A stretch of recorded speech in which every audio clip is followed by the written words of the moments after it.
آگے حضور صفات باری تعالیٰ میں ایک صفات متکبر ہے. صفات ہے وہ؟ حضور میں ہم نے تو قرآن سبحان اللہ ہے نہیں، آپ نے کہا صفات میں سے ایک صفات ہے. شاید میں غلط سمجھا ہوں. نہیں سمجھے، ٹھیک ہے، کیا غلط رہا؟ اچھا ایک صفت ہے. اچھا صفت ہے.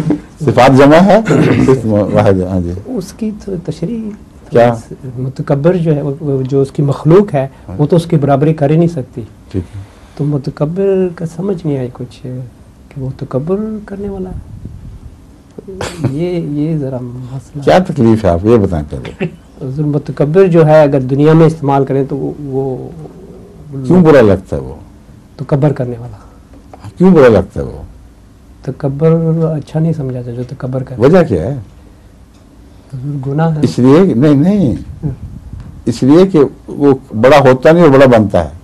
اچھا وہ تکبر کا مطلب یہ ہے کہ جو اس میں بات نہیں ہے وہ اب پیش کرتا ہے ایسی جو اس کی ہے ہی نہیں.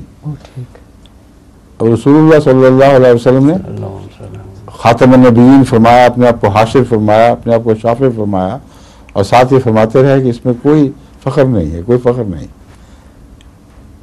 اظہار حق ہے صرف.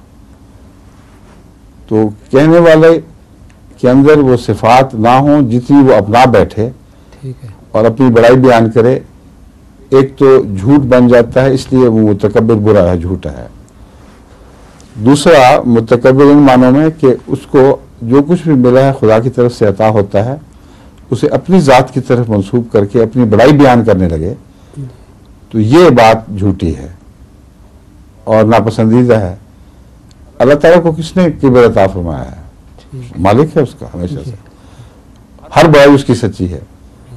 تو اظہار حق جس کا جہاں واجب ہو وہاں حسن بن جاتا ہے، نہ کہ برائی. ٹھیک ہے، آگے سمجھو.